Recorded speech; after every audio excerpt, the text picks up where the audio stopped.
He'd been mocking my layoff for days when the certified letter finally showed up. It wasn't addressed to him, but his name was in the body. 2 weeks late, the system still remembered who signed for what. The envelope was stiff and heavier than the rest of the mail. It had a green strip across the top and a barcode on the back. I held it over the kitchen counter while he leaned against the fridge, tapping his phone with his thumb like he was keeping time. "Guess they're really thorough," he said. He smiled like it was a punchline that needed help landing. I turned the envelope over. The stamp was clear, the date was not. I slid my finger under the flap and tore it open slowly, the paper resisting before giving way. Inside, the letter was folded into thirds, creased once more than necessary. The first line started with my name. The second line mentioned a packet I hadn't seen. The third line used the words, "No response received." He stepped closer. "What is it?" "A notice," I said. I laid the paper flat and smoothed it with my palm. The ink felt fresh, the language didn't. Instructions followed, written in past tense, like a door that had already closed. He laughed once. "See, that's why I said not to stress. It's all paperwork." The mailbox key sat on the counter between us, heavy and dull. I picked it up, then set it down again. The metal made a small sound when it hit the stone. After I lost my job, he started joking the same way every morning. He'd pour coffee and ask if I was enjoying my unexpected vacation. He'd stand in the doorway when I opened my laptop and say, "Any offers yet?" He said it lightly, like we were both in on it. The mail changed first. It used to be a small stack every day. A grocery flyer, a utility bill, a folded local paper. Then there were days when it was just ads, then nothing at all. "I grabbed it earlier," he said once when I asked. "Didn't want it sitting out." Another time, he said, "I'll handle it," and tucked the envelopes under his arm like it was a favor. The notice mentioned a deadline. I checked the date printed at the top. I counted back on my fingers. The window had closed 3 days earlier. "Did you see this packet?" I asked. He squinted at the letter. "Which packet?" "The one they say they sent." He shrugged. "Mail's been weird lately. Thanks for watching, and companies wanted and lender and wanted and it is." I folded the letter and slid it into the drawer by the sink where we keep scissors and spare batteries. It landed on top of a stack of other folded papers, each creased the same way. I closed the drawer with my hip. Later that afternoon, I logged into the benefits portal. The page loaded slowly, then stopped. A banner stretched across the top in gray. Deadline passed. Under it was a link labeled Case Status. I didn't click it. I refreshed the page. The same banner appeared, unchanged, like it was printed there.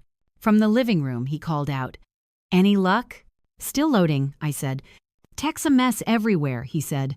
"They'll fix it." The mailbox was empty again the next morning. The flag was down. The hinge squeaked when I lifted the door. I stood there a moment longer than I needed to, then closed it. At breakfast, he scrolled through his phone and read a headline out loud about layoffs in another industry. He shook his head. "Tough out there." I pushed my plate away. "Did anything come yesterday?" He didn't look up. "Just junk." Around noon, my email chimed. The subject line was plain, "Reminder." It referenced the same packet, the same deadline, and added a sentence at the bottom. "If you believe this notice was sent in error, contact your administrator." The phone number was printed below. I copied it onto a scrap of paper and set it next to the mailbox key. When I dialed, a recorded voice thanked me for calling and asked me to hold. The hold music was thin and repetitive. I sat at the table and watched the second hand on the clock move. When a woman finally picked up, she said her name and asked for my case number. I read it from the email. "Can you confirm your address?" she asked. I did. She paused. I could hear keys clicking. "We show the packet was delivered," she said. "Signed for." "Signed by who?" I asked. There was another pause. "The signature isn't yours." In the doorway, he stopped laughing at something on his screen. The room felt smaller, like a door had closed somewhere else in the house. "I'll need to verify a few things," the woman said. "I'm marking the file pending review." I thanked her and hung up. The dial tone filled the space between us. He cleared his throat. "Probably a mix-up." I folded the scrap of paper with the phone number and placed it back in the drawer on top of the letter. The drawer didn't stick this time. it closed cleanly. That evening, he stood by the door when I went to check the mail. "I'll come with you," he said, already reaching for the key. I stepped past him and took it first. He didn't say anything. We walked down the drive together, side by side, neither of us talking. The mailbox was empty again. Behind us, the house lights clicked on, one by one, on a timer we'd set months ago. The routine held, even as something else shifted into place and waited. The mailbox key stayed on the counter after that. He didn't pick it up in the mornings anymore. He stepped around it like it was in the way. I started noticing what didn't arrive. The local paper missed 2 days. A utility envelope never showed. The grocery flyers kept coming, thin and bright, like proof the slot still worked. "I'll handle it," he said when I asked again. He said it softer this time, like a reassurance instead of a joke. He reached for the counter, then stopped when his phone buzzed. The key stayed where it was. That afternoon, another email came through. Same sender, same subject line. Reminder, the body was shorter now. It referenced a prior notice and included a line that hadn't been there before. Failure to respond may affect eligibility. I printed it and folded it once, then again, matching the creases in the drawer. When I opened the drawer to put it away, I saw the edge of a green slip tucked beneath the scissors, just the corner. Cardstock, not an envelope. "What's that?" I asked. He looked up from the couch. "What?" I pulled it out. It was a certified mail receipt stub, the kind they tear off and hand you. The tracking number was printed along the bottom. The signature line had his name, written quickly, like he hadn't expected anyone to read it later. He sat up. "Oh, that. Yeah, the mail carrier needed a signature. For me." He waved his hand. "You were on a call. I didn't think it mattered." I placed the stub on the counter next to the key, 2 small metal sounds when they touched. "When was this?" He glanced at the date and then away. "Couple weeks ago. That's when the packet went out," I said. He shrugged. So the deadline was last week." He leaned back again, crossing his arms. "You're getting worked up over paperwork." I didn't respond. I slid the stub into the drawer and closed it. The drawer caught this time. I pushed until it shut. The next morning, I logged into the portal again. The banner was still there. Deadline passed. I clicked Case Status. A new line had been added, pending review. Under it was a note. Address verification in progress. I took a screenshot and saved it to a folder on my desktop. I didn't label it. I closed the laptop. At lunch, the phone rang. Same number as before. I answered. "We need to confirm a few details," the administrator said. Her voice was even. "Have there been any recent changes to your mailing address?" "No," I said. "Any holds or forwarding requests?" "I didn't request any." She paused. I could hear paper moving on her end. "We do show a temporary hold was placed," she said. "It's already expired." "When?" "During the delivery window." I wrote the dates down on the back of the printed email. The pen skipped once, then kept going. "I'll note that you didn't request it," she said. "We'll need to verify." "Verify how?" "There may be a brief review," she said. "You'll receive a notice." After I hung up, I found him in the garage, rearranging tools that were already in order. "There was a mail hold," I said. He didn't turn around. "Probably the post office messing up again. It was placed during the delivery window." He set a wrench down harder than necessary. "Are you accusing me of something?" "I'm repeating what they said." He faced me then. "You're unemployed," he said. "You're stressed. Let me handle it." The phrase landed heavier this time. Not a joke, not light. It stayed in the air between us. That evening, a USPS informed delivery email hit my inbox. The preview images showed an envelope with my name, same return address as before. The delivery date listed was tomorrow. I left the email open on the screen. When he walked past, he slowed.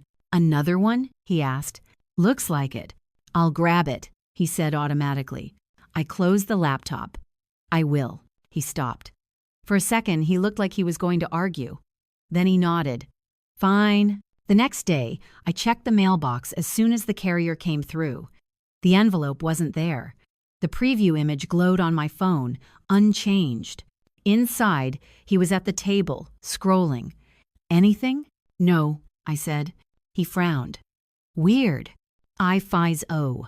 In the afternoon, a neutral email arrived from the administrator. No greeting, no explanation. Just a line, review scheduled. Below it, a date and time.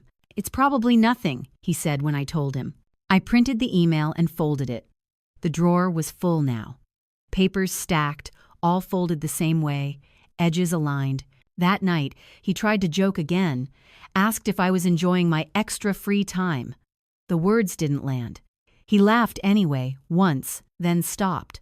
The house settled into its usual sounds. The timer clicked the lights on. The dishwasher hummed. Outside, a neighbor's garage door closed. On the counter, the mailbox key stayed where it was. On my phone, the calendar reminder for the review glowed red. In the morning, we'd have to go down to the office together. The notice said to bring identification and any relevant documents.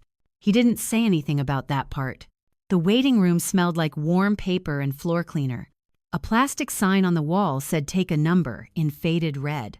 My husband tore a slip from the dispenser and handed it to me like he was doing me a favor.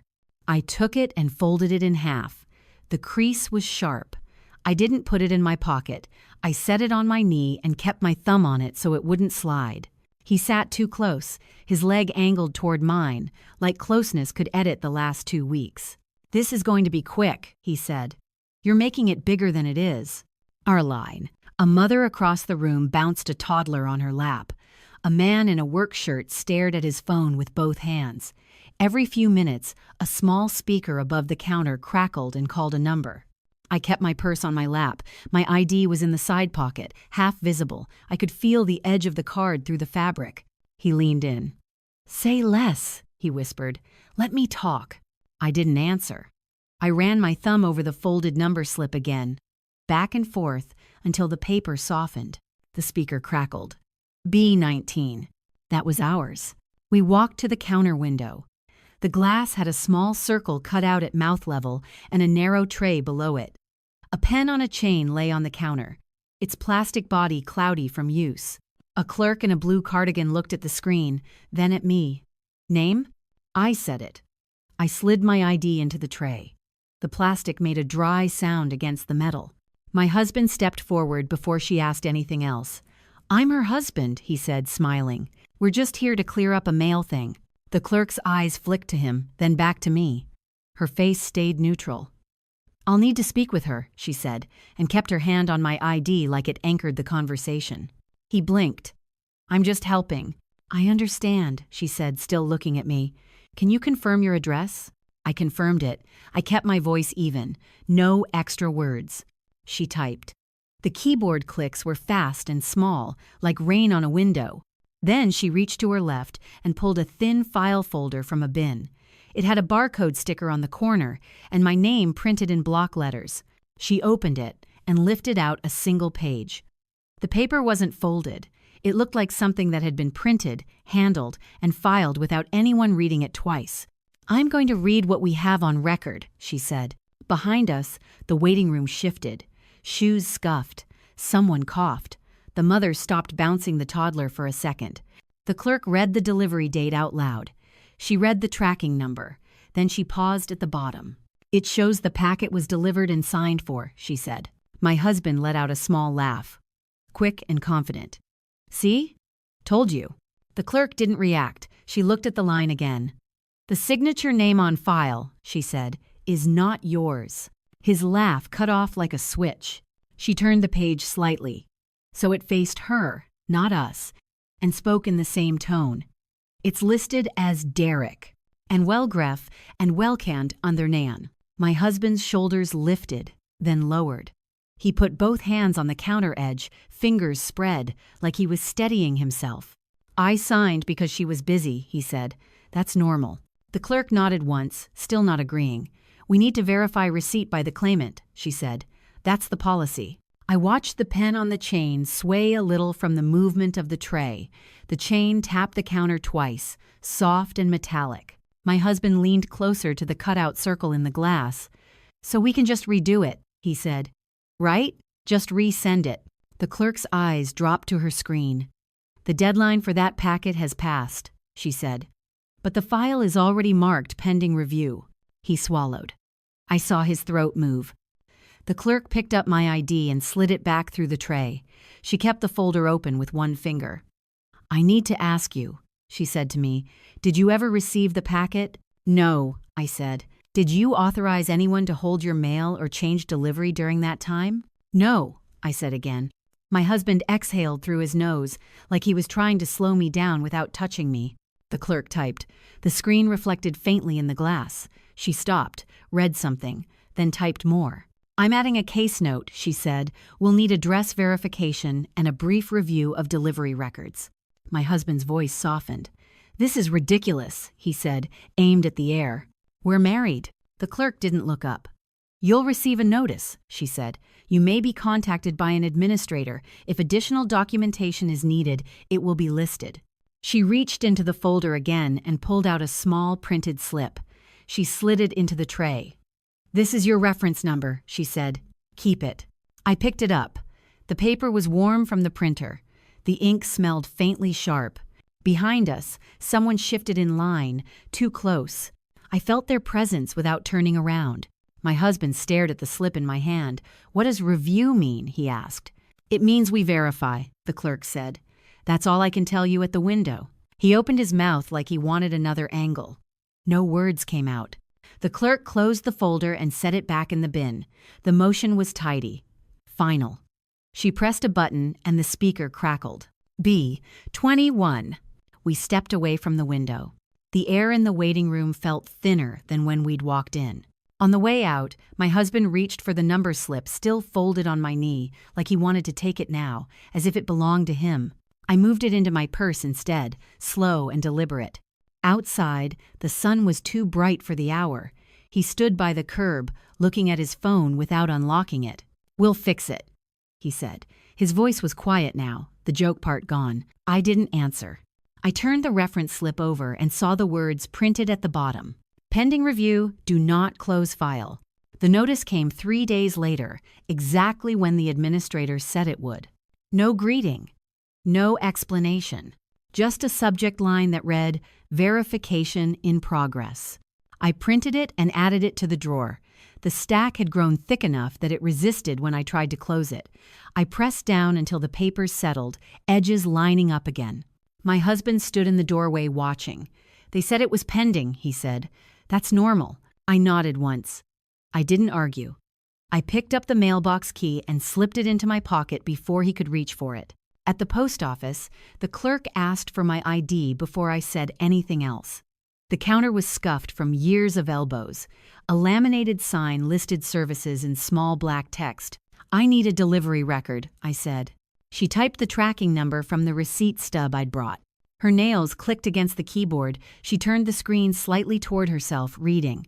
"There was a temporary hold placed on this address," she said. "When?" I asked. She read the dates out loud. They matched the window on the administrator's note. She printed a confirmation slip and slid it across the counter. "Who requested it?" I asked. She shook her head.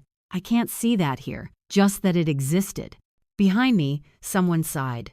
I stepped aside and folded the slip the same way I'd folded the others.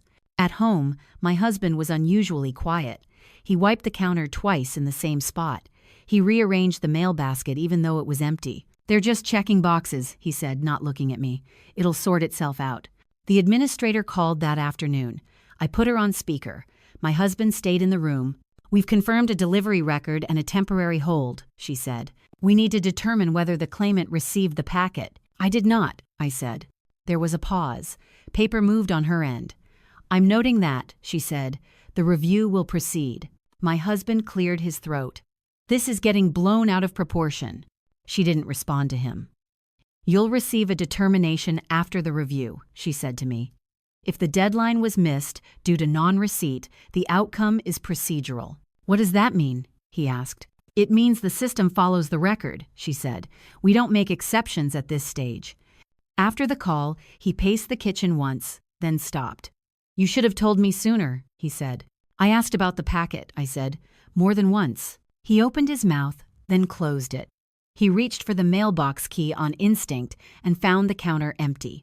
That night, he tried to joke again, said something about how I'd be back on my feet in no time. The words fell flat. He didn't repeat them. The next morning, a neutral email arrived. Review complete. Determination pending. No date, no explanation. I added it to the drawer. By the end of the week, the house had adjusted around the silence. He stopped offering to handle it. He stopped touching the mail. When envelopes did arrive, he set them on the counter and walked away. On Friday afternoon, the administrator called again. Her voice sounded the same as before. The determination will be issued, she said. You'll receive it by mail. When? I asked. Soon, she said. Please note, once issued, the file will close. I thanked her and hung up. I stood at the window and watched the mail carrier stop at the end of the drive, then move on.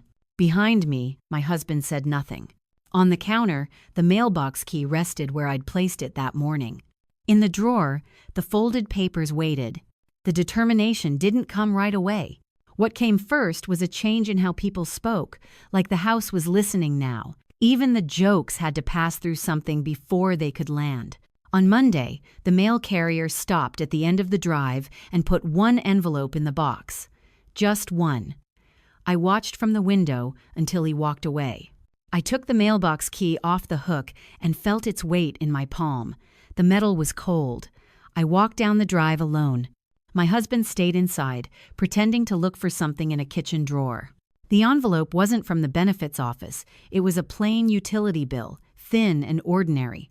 I held it up to the light, then slid it into my tote bag anyway, like I didn't trust anything to be simple. Inside, he asked, "Anything? Just a bill," I said. He nodded too quickly. Good. That afternoon, my phone buzzed with an email from the portal. The subject line was the same neutral tone as everything else. Status update. I opened it at the table with my laptop closed, like I didn't want another screen in the room. It was one sentence. Your determination has been issued and is being mailed. Below it, the line I'd already heard on speakerphone. Once issued, the file will close. I printed it. The paper was warm and faintly curled at the edge. I folded it, then opened the drawer and pressed it flat onto the stack. My husband stood behind me, close enough that I could feel him waiting for words. Okay, he said, so it's coming. I didn't turn around. I pushed the drawer shut with 2 fingers. It stuck. I pushed again until it closed. Later, he made dinner without asking what I wanted. He set a plate in front of me and said, "We'll figure it out," like it was a phrase that could cover everything if he said it calmly enough. I ate anyway. The fork clicked against the plate. He watched my face like he was checking for permission to relax. When I finished, I rinsed my plate and put it in the dishwasher. My hands moved on routine. The sound of the water was steady. Behind me, he said, "I was just trying to take stress off you." I turned off the faucet. By taking the mail? He hesitated, then tried to smile. You were spiraling. I looked at the sponge in my hand and set it down slowly. I asked you about the packet. He shrugged, but his shoulders were tight. It wasn't a big deal. It's not like you missed a real deadline. It's just, he stopped. The sentence didn't find a safe ending. That night, I set the mailbox key on my nightstand instead of the counter. I could hear him shifting in bed, not sleeping, his breathing shallow, like he was listening for the moment I'd get up and go check the front door. The next morning, a USPS informed delivery email came in. The preview showed a thick envelope with a window, my name printed inside it. Return address, the benefits office. I didn't show him. I didn't hide it either. I just left my phone face up on the table while I made coffee. He walked in, saw the screen, and stopped moving. That's it? He asked. It looks like it, I said. He pulled out a chair and sat down too hard. The legs scraped the floor. When is it coming? It says today. He rubbed his hands together once, fast, then forced them to rest on the table. If it's bad, he said, we can appeal. In fact, when you two as of Isis. The word appeal sounded rehearsed, like he'd been practicing it while I slept. I stirred my coffee. The spoon tapped the mug twice. They said the system follows the record. He nodded, but his eyes flicked toward the front window again. We'll explain, he said. Explain to who? I didn't ask. He didn't answer. The mail carrier came at noon. I heard the truck's low idle outside, then the soft thud of the box door closing. My husband stood up so fast his chair bumped the wall. "I'll get it," he said. I stepped in front of him without raising my voice.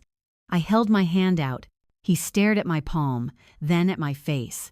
His mouth opened slightly, like a complaint was ready, then he swallowed it. He picked up the mailbox key from the table and set it into my hand. His fingers lingered a second too long before letting go. I walked down the drive. The sun was bright on the pavement. My shadow moved ahead of me, steady. Inside the mailbox, the thick envelope waited. Windowed. Official. It filled most of the space like it belonged there. I didn't open it at the box. I carried it back with both hands, like it could tear if I held it wrong. At the kitchen counter, I set it down and ran a finger along the sealed edge. The glue line was firm. The stamped date in the corner was crisp. My husband hovered near the fridge, not touching anything, not joking, watching my hands. I reached for the drawer where the other papers were, then stopped. I didn't file this one yet. I slid a nail under the flap and began to open it. Behind me, he said my name once, low, like a warning he didn't know how to explain. I opened the envelope at the counter, but I didn't pull the letter out right away. A folded page slid against the windowed cutout, stiff as cardstock. My husband stood behind me, hands empty, like he'd forgotten what to do with them. I took the paper out and unfolded it once. The first line said, determination. The second line said, case, closed. He inhaled sharply. Closed? He said. I read the date in the corner. Stamped, clean, today's date. Below it, the reason was printed in neutral language, missed deadline due to non-receipt.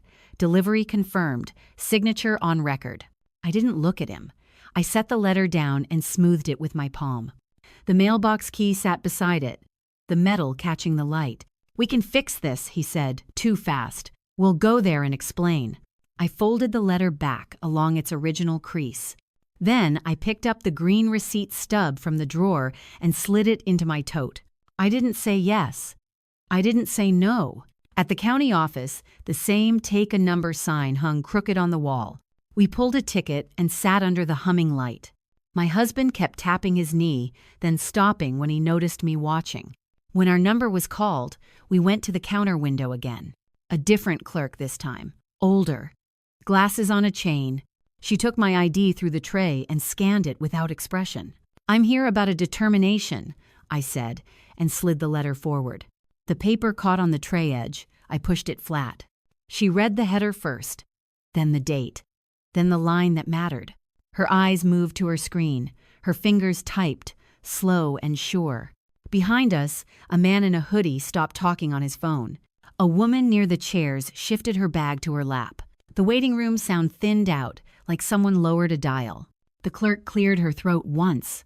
"This case is closed," she said. She said it the way you say the weather. My husband leaned toward the circle cutout. "There's been a mistake," he said. His voice tried to sound friendly. It came out thin. The clerk didn't look at him. She turned the letter slightly, still keeping it on her side. "Our record shows the packet was delivered," she said, "and signed for." She glanced down.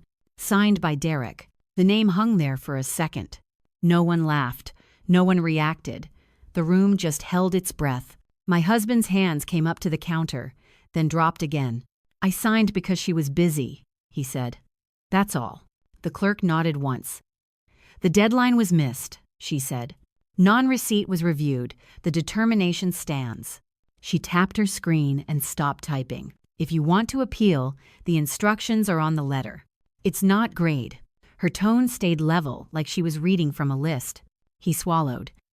"Can it be reopened?" "No," she said. One word. Then silence. I watched the pen on the chain sway, then settle. I put my fingers on the edge of the tray and slid my ID back toward myself. The clerk pushed a small printout through the tray. It was a single line. "Case closed. No further action." She said, "Next," and pressed the button. Our number vanished from the screen overhead. A new number lit up. The line behind us moved forward like water. My husband stepped back from the counter. His mouth opened, like he wanted to say, "I'll handle it." He didn't. Outside, he walked beside me without touching my arm. The sun hit the pavement hard. He kept glancing at the letter in my tote like it was loud. At home, I didn't spread the papers out. I opened the drawer and flattened the determination letter on top of the stack. Then I laid the green receipt stub beside it, the tracking number facing up. I didn't fold either one. The drawer closed with a soft click. I put the mailbox key into my pocket and left it there. In the evening, he hovered near the counter, waiting for me to speak first. The dishwasher hummed. The timer clicked the lights on. I set my phone face down and started rinsing a mug. He stood in the doorway a moment longer, then walked away. The house kept its routines. Only the hands on the clock moved, steady, like they always had.